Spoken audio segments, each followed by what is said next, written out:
पर न मिला तो क्या करेंगे हम, बता दो गुरुजी कुछ इम्पोर्टेंट, बता दो गुरुजी कुछ इम्पोर्टेंट। क्या आपको भी पेपर चाहिए साइंस का? जी हाँ, तो लेके आया हूँ मैं कुछ इम्पोर्टेंट क्वेश्चंस आप लोगों के लिए। कर लूँ यार, नहीं तो फिर आप लोगों को वापस अगले साल करने पड़ेंगे, इसलिए अभी ही कर लो इसको, क्वेश्चन आंसर्स को उतार लो।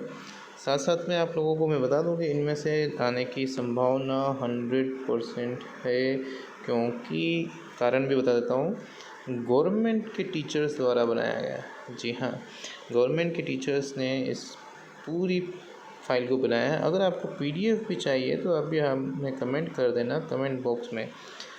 चलो बढ़ते हैं अगले क्वेश्चंस की ओर। तो हमारा उदर कौन सा अम्ल उत्पन्न करता है? तो आपको सबको पता है कि अम्ल जो है वो HCl हमारा रेट जनरेट करता है।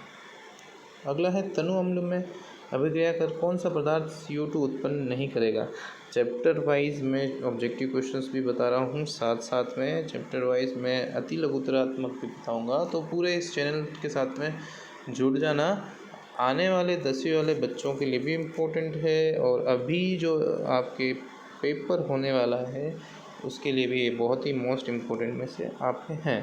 तो इसको CO उत्पन्न नहीं करेगा, तो वो क्या है, यहाँ पर देखो इसने ऑप्शन में तो द लिख रहा है लेकिन यहाँ चूना लिख रहा है, तो इसमें एक ध्यान रखना, द की जगह ब है, प्रोनाउंसिएशन मिस्टेक हो गई है, चूना इसका सही जवाब होगा।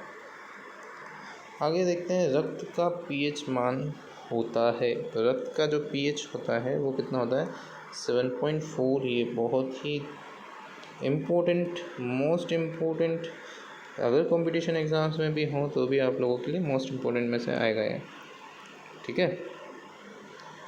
कोई विलयन लाल लिटमस को नीला कर देता है, ठीक है भैया, नीला तो कर देता है, तो इसका pH संभवतः क्या होगा? तो pH अधिक होगा तो ही लाल लिटमस को नीला कर पाएगा, ठीक है, नीले को लाल करने वाला कम वाला होगा। अब आ जाते हैं अगले क्वेश्चन में। कोई विलयन अंडे में पीसे हुए कवच से अभिक्रिया कर एक गैस उत्पन्न करता है जो चूने के पानी को दूधिया कर देता है। ये विलयन क्या है? तो ये है HCl, दूधिया कर देने वाला जो विलयन का नाम है वो है HCl। अच्छे से देख लेना, नहीं तो कांटा लगा वाले कांटा लग जाएगा भैया। अगला, अम्लों का लिटमस पर क्या प्रभाव होता है? तो अम्ल जो है वो नीले लिटमस को लाल कर देते हैं, लाल लिटमस को नीला करने वाले क्षारीय होते हैं। अगला देखो, लिटमस किसके प्राप्त किया जाता है? तो लिटमस थैलोफाइटा समूह का लीचेन पौधे से प्राप्त किया जाता है। थैलोफाइटा समूह का एक पौधा है लीचेन नामक, उससे प्राप्त किया जाता है। गंधीय सूचकों के 3 उदाहरण लिखने हैं। तो गंधीय सूचक के 3 उदाहरण हैं प्याज, लौंग का तेल और वेनिला। ये तीनों गंधीय सूचक के 3 उदाहरण हैं।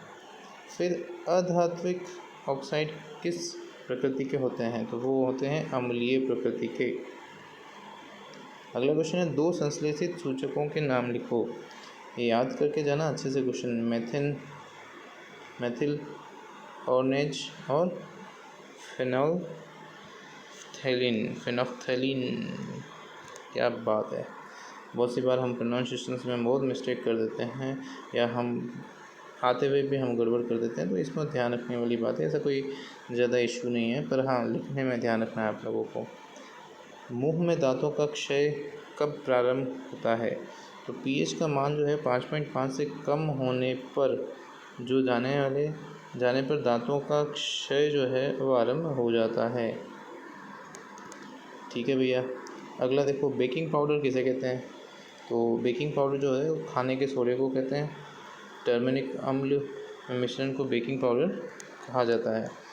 अगला है, धात्विक ऑक्साइड की प्रकृति कैसी होती है? तो वो होती है क्षारीय प्रकृति का धात्विक ऑक्साइड होता है।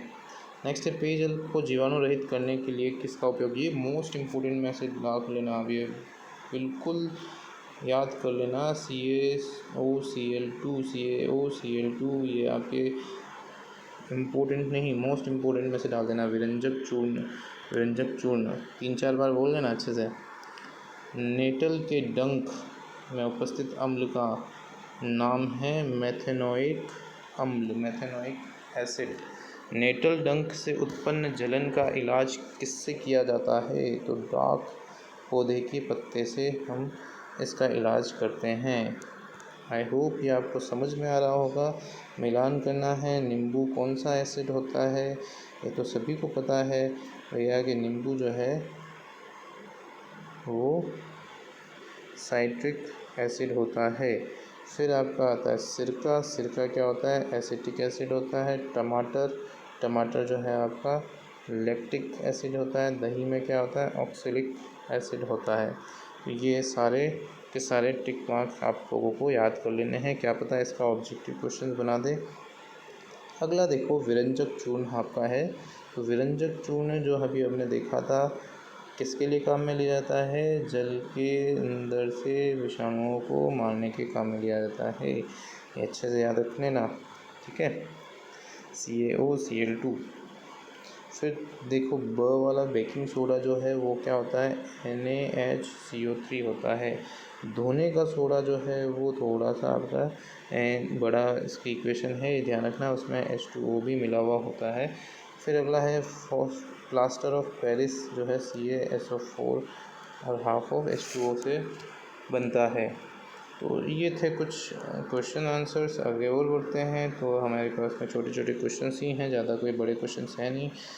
बोर्ड द्वारा बनाया गया है पेपर, आप लोगों की इसमें से आने की संभावना अधिक इसलिए है क्योंकि ये गवर्नमेंट टीचर्स ने बनाया है। गवर्नमेंट टीचर्स और गवर्नमेंट का पेपर तो है ना, गवर्नमेंट के इम्पोर्टेंट क्वेश्चंस। अम्ल का जलीय विलयन विद्युत का चालन क्यों करता है। अम्ल के जलीय विलयन में हाइड्रोजन आयन उत्पन्न होते हैं जो विद्युत के लिए उत्तरदायी होते हैं। आई होप ये आपको समझ में आ गया होगा।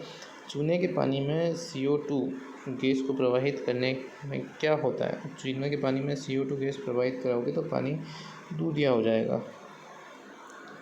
ये भी एक इम्पोर्टेंट क्वेश्चन में से एक क्वेश्चन है। उदासीनीकरण अभिक्रिया किसे कहते हैं। अम्ल और क्षार परस्पर अभिक्रिया करके लवण व जल बनाते हैं, तो इस अभिक्रिया को क्या कहेंगे हम, उदासीनीकरण अभिक्रिया कहेंगे। जैसे ये अम्ल है, ये क्षार है, HCl एसिड होता है, ये बेस होता है, इन दोनों को जोड़ करके एक लवण मतलब नमक सोडियम क्लोराइड बन जाता है और एक जल बन जाता है, तो इसको उदासीनीकरण अभिक्रिया कहेंगे। तनुकरण किसे कहते हैं। अब बात करते हैं तनुकरण की।